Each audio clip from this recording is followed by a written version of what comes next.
Well, it's the end of November and I have one final garden tour for you for 2024. But before we get started, I just want to let you know that I will be running a holiday sale in my store-wide, every product, 15% off applied at checkout.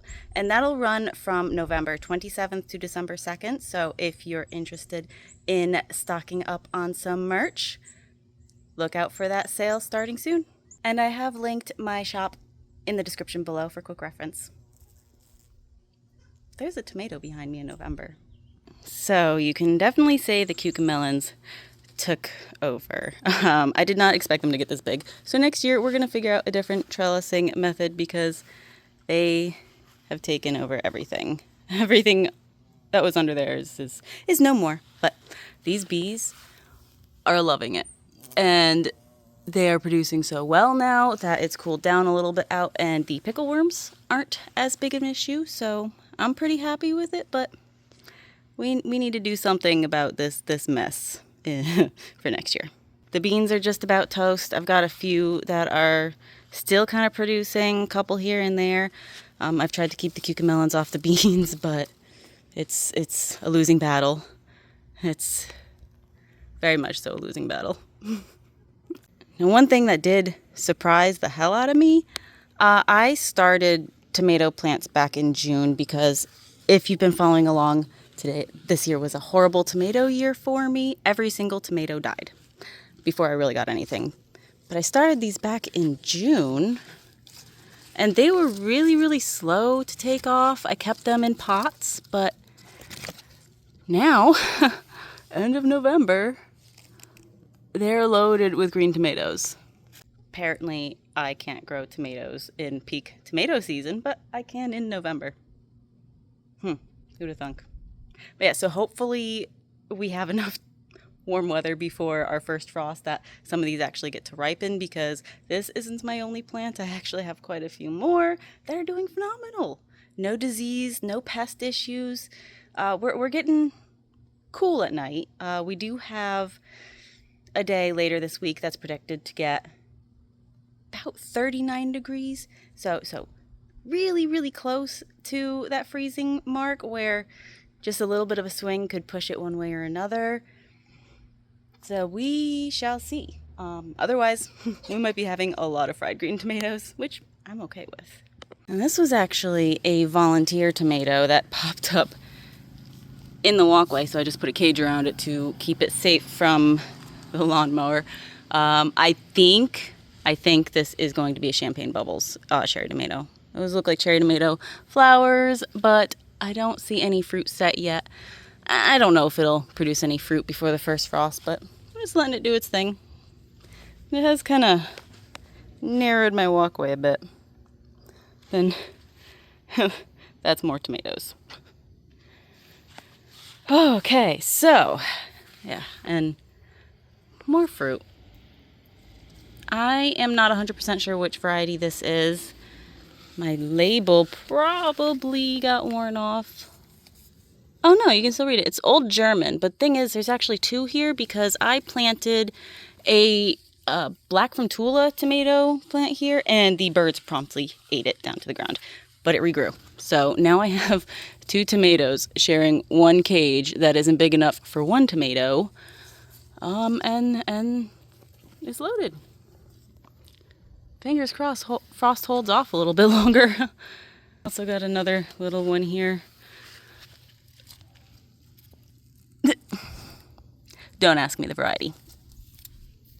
I'm just gonna say Brandywine, or maybe it's another Black from Tula. That might be where I planted the second Black from Tula after that one got eaten. So, I don't know. Either way, it's November. The end of November, and I have a ton of tomatoes. I'm not complaining at all. I just wish this would have worked out earlier in the year, but it is what it is. At least I got them now. And these peppers, these are the Biquino peppers, were a really late start. I had trouble getting them going, but once they started going, holy cow. I'm picking handfuls almost daily. These things are fantastic. They are a great little mild snacking pepper. And they also go great on pizza. But there is no shortage there. even though we've had some cooler nights. We have had some nights in the 40s, going through a little bit of a warm spell now, but even with nights in the 40s, they haven't slowed down. And peppers don't generally like it chilly at all. Anything below, 48, something like that, it can stunt them, it can shock them. Peppers like the heat. Oh, and I just noticed that Volunteer tomato does have some cherry tomatoes on it. Huh, cool. Banana peppers are still doing great. Let me get around to the other side. Oh yeah, plenty of banana peppers. And what's absolutely wild is it's way up in the tree. So it ends about right there. That trellis it's kind of on is 6'3", and it's right there. That's a big pepper plant. She got gusto this year, but I've had so many fantastic banana peppers off of this. Yeah, she's not coming untangled. I still don't know this though. I put up a short about this a little while ago, asking for advice on what kind of pepper this might be, because I have no clue. And there were some great suggestions, but nothing quite lined up. These were supposed to be a sweet Italian pepperoncini, but then I don't even know what's going on with that. That's gross. But then they started turning like this chocolatey brown color. And then bright red when fully mature, and they are hot. Oh boy, are they hot. Now, some of the suggestions that you had, I can't remember off the top of my head. They were all for peppers that looked very similar, but were either much larger or had a pointed end. And these have a very, very blunt end. Well, except for that one. That one's making me a liar. But for the most part, it's a blunt end. So if you have any ideas of what kind of pepper this might be, I would love to hear them. Because it's definitely not what it's supposed to be. Corbaci pepper is still producing really well. These are a fun little pepper, although I don't use them as much as I expected. So I'm not sure if I'll continue to grow them, but man, they're neat looking. It's another sweet pepper variety. They're good, don't get me wrong. But I don't have as much use for them as I expected. So the lychee tomato has been producing intermittently, and honestly, I really like it, but good grief. It's a hateful plant. Oh, ouch. Careful. Like, look at those thorns. Those are not fragile thorns. They are brutal, and it's covered. Everything is covered. Even the leaves are covered in thorns. But the fruit is delicious, so I'm dealing with it. But I'm very glad I stuck it in the very back corner of my garden, because this thing is vicious. Literally, very back corner. I've got some Brussels sprouts, broccoli, there's some cauliflower buried in the tomatoes back there, and carrots going. Now all of these are going to be cold hardy, so they won't be bothered by the frost, so they have a long ways to go before they are ready. Some more carrots. Just little clumps kind of here and there. But I am struggling to get my beets growing. They have been this size for so long. Pardon my weeds. A lot of them didn't germinate, and the ones that did germinate are very stunted. So I don't know if I'm going to have beets this year. Even that one, they don't look healthy. By now I should be almost ready to harvest some of them, so not sure what's going on there. Another thing apparently I can't manage to grow during its prime growing season, but can grow in November. Watermelon. I've actually harvested quite a few watermelon. The last one I harvested, the Black Diamond, wasn't ripe, unfortunately, but the vine died, so these little Cajo watermelons, they grow so well. They're an orange flesh variety, personal size about 4 pounds-ish when they're ripe, but honestly, they're not that great. Every single one I've picked has been, I mean, it's okay. It's very bland. It's not very sweet. So I don't think I'll be dedicating space to these again. This was my first time growing them. This one is about harvest size. Tendril's brown, so probably is able to be harvested now, but I'm in no rush to pick it because they're just not that great. A little bit disappointed. But if you're looking for a personal size watermelons, these are fantastic to grow with orange flesh.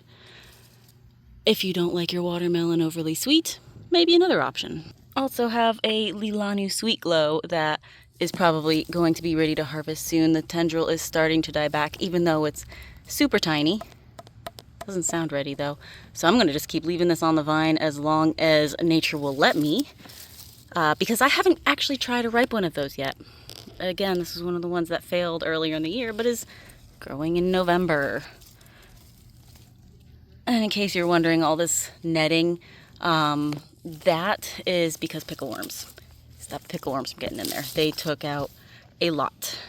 They were bad this year. I really only got 2 Ananas d'Amérique melons because the pickleworms got the rest.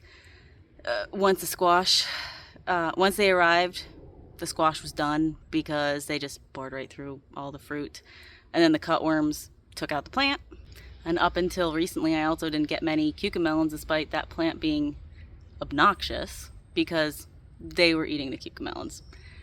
But this will cool down. The cooler nights, they've settled way down. I am getting cucamelons, still finding some with pickleworms in them, but not nearly as bad. I'm actually getting quite a large harvest, enough where I think I'm going to try pickling them because they are technically a cucumber. They're a Mexican sour gherkin.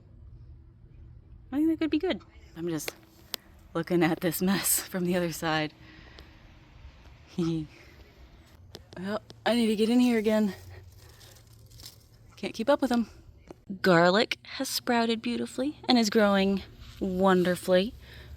Doing really, really well. I have this bed of garlic, and then I put some extras over here and wherever potatoes didn't really come up very well. But I also have potatoes. So I'm excited about that, and they're looking really, really healthy. Hopefully we'll get a good potato harvest this year. If you have a green stalk and you're struggling to grow lettuce because of bugs or slugs, this thing has done fabulously.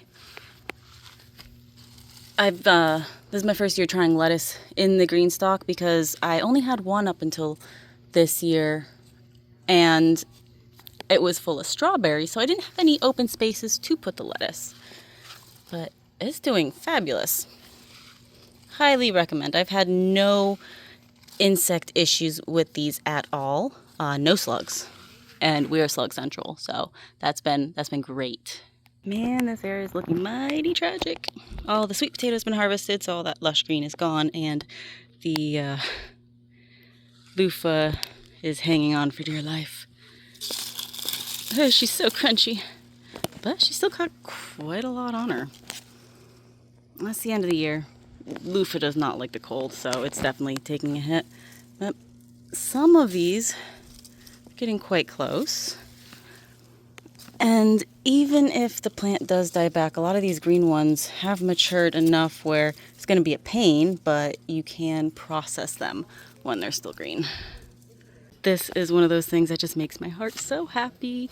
The loquat is blooming. In case you're unaware, loquats bloom in the fall, carry their fruit through the winter to ripen in the spring.